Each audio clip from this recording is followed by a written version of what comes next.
बिस्मिल्लाहिर्रहमानिर्रहीम। सुल्तान एकेडमी में खुश आमदीद। आज हम अपना नेक्स्ट टॉपिक करेंगे related to time value of money.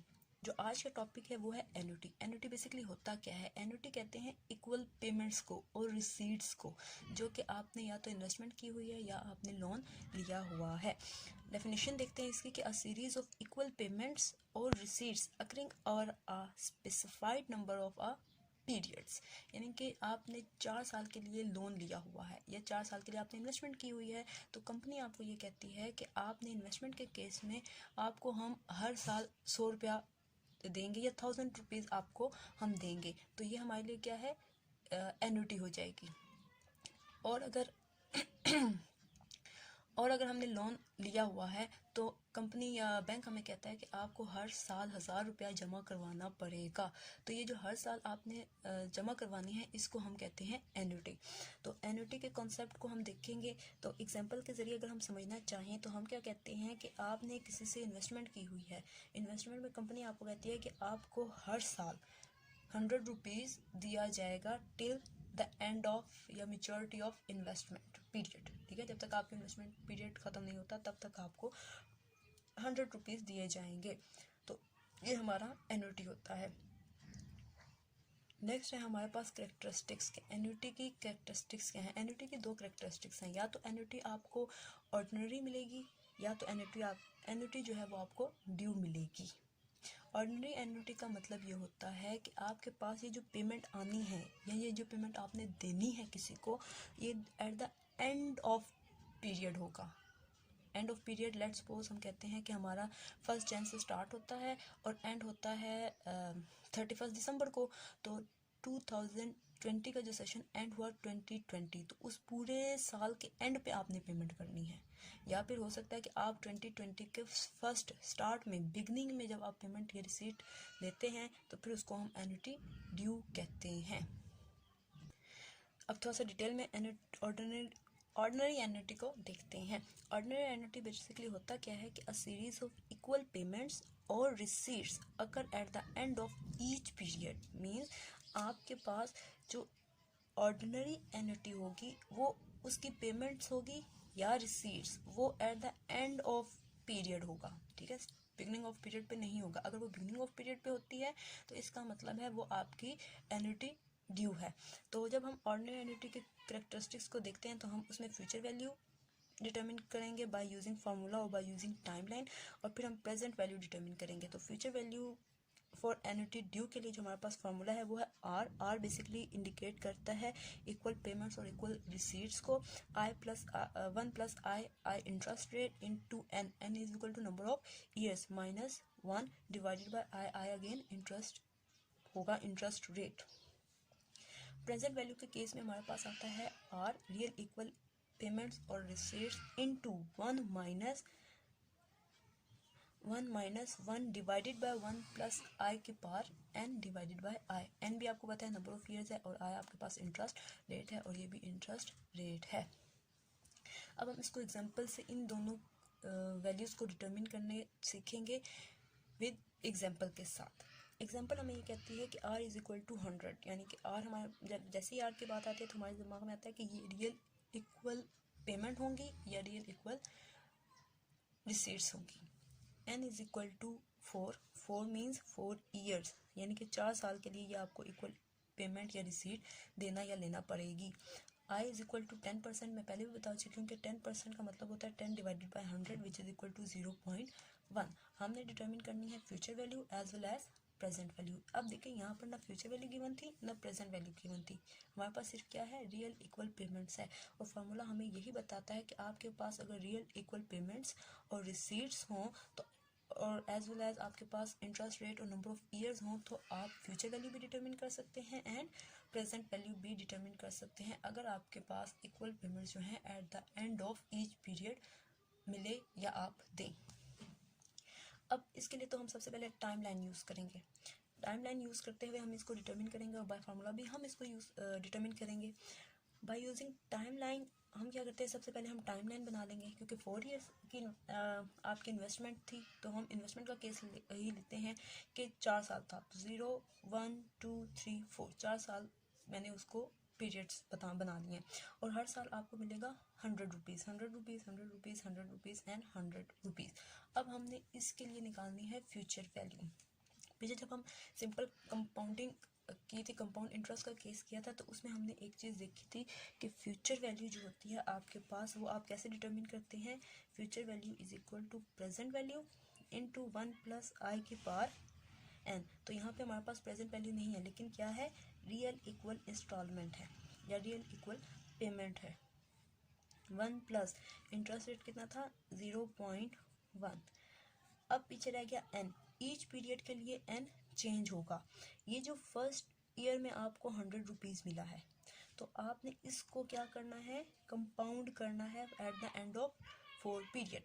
तो आप क्या करते हैं कि 1 ईयर, 2 ईयर, 3 ईयर, तो आप इसका जो n लेंगे वो क्या लेंगे, 3 ईयर लेंगे फॉर फर्स्ट पीरियड के लिए। ठीक है, जब मैं इसको लेती हूँ तो हमारे पास वैल्यू आती है 133.1। फिर हम आते हैं सेकेंड ईयर के लिए।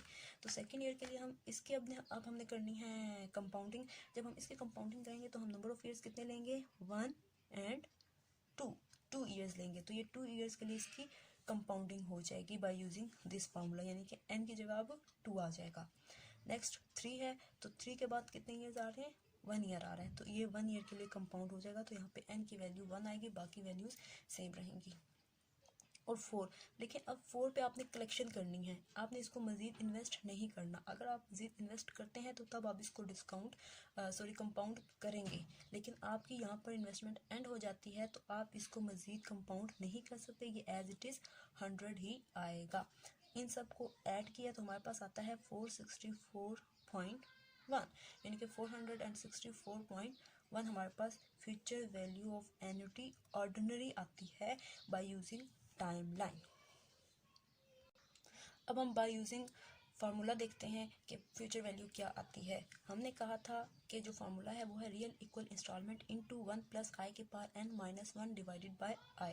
हमारे पास n 4 है, आई 0.1 है, रियल इक्वल इंस्टॉलमेंट 100 है। ये इसको इस तरह फार्मूले में एज इट इज़ पुट कर लेंगे। पुट करने के बाद जब हम इसको कैलकुलेट करेंगे बाय यूजिंग कैलकुलेटर, तो हम सबसे पहले इनर फैक्टर कर लेते हैं कि 1 प्लस 0.1 की पार, क्योंकि होल पार लेनी है,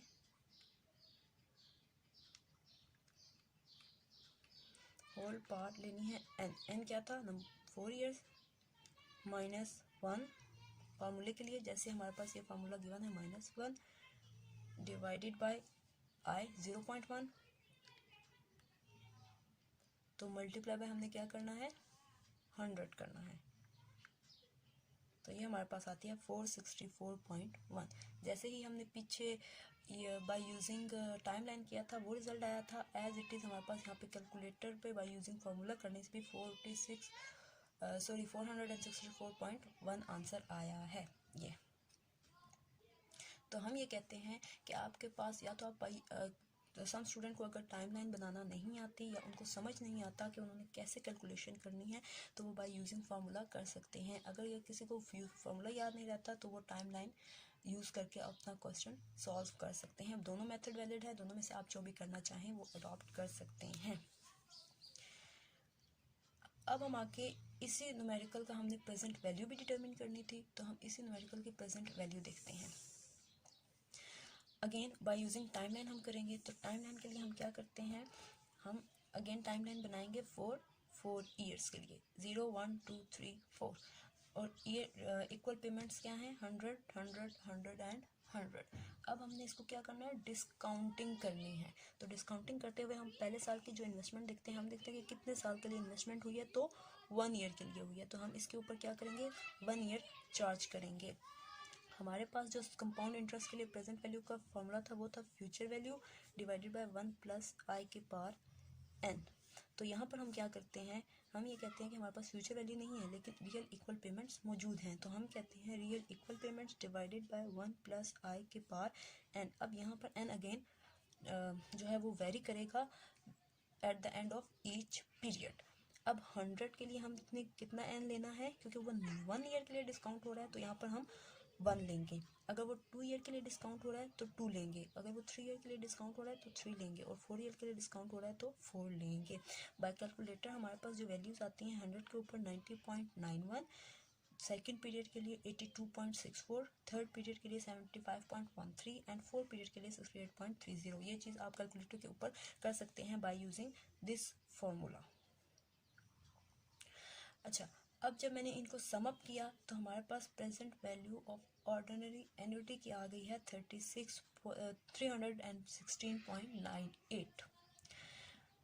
अब हम बाय यूजिंग फार्मूला करेंगे। अगर कोई क्वेश्चन, अगर आपको ये टॉपिक समझ नहीं आया तो आप कमेंट सेक्शन में बता सकते हैं ताकि मैं इसको दोबारा रिपीट कर लूँ। अच्छा, अब हम करेंगे बाय यूजिंग फार्मूला। फार्मूला हमें ये बताता है कि real equal installment into 1 minus 1 divided by 1 plus आई की power n divided by i. हमारे पास n भी गिवन है, i भी गिवन है एंड r भी गिवन है। तो हम अगेन कैलकुलेटर यूज़ करते हुए इसकी वैल्यू डिटरमिन करेंगे। तो हमारे पास जो फार्मूला है, फार्मूले को देखते हुए हम वैल्यूज़ निकालेंगे। 1 था, 1 माइनस, उसके बाद हम ब्रैकेट डाल देते हैं ताकि हमारे पास एग्जैक्ट फैक्टर बन सके। 1 divided by 1 plus 0.1 bracket close की पार कितने ईयर से, 4 ईयर से, तो 4 आ गया। ठीक है, ये ऊपर वाला फैक्टर, ये वाला फैक्टर, ये एज इट इज़ आ गया है यहाँ पर। ये इसको कैलकुलेटर से किया तो ये वैल्यू आ गई है। अब हमने इसको डिवाइड करना है किससे, 0.1 से, जो इंटरेस्ट था 0.13169 आ गया है। और मल्टीप्लाई बाय हम क्या करेंगे, 100 रियल इक्वल पेमेंट से, फॉर्मूले में जैसे लिखा हुआ है एज इट इज़। तो हमारे पास आ जाती है 316.98, 316.98। और यही हमने डिटरमिन किया था बाय यूजिंग टाइम लाइन। तो अगर आपको फार्मूला याद हो जाता है इजीली तो आप फार्मूला यूज़ करते हुए आंसर निकाल सकते हैं। और अगर आपको फार्मूला याद नहीं रहता तो आप क्या करें, टाइम लाइन बनाएं। टाइम लाइन को फिर देखें कि कितने ईयर्स के लिए वो डिस्काउंट हो रहा है या फ्यूचर वैल्यू के लिए वो कितने ईयर के लिए कंपाउंड हो रहा है। उनका कंपाउंडिंग फैक्टर और डिस्काउंटिंग फैक्टर से उनकी वैल्यूज़ निकालें, उनको सम अप करें तो आपके पास वैल्यू आ जाएगी।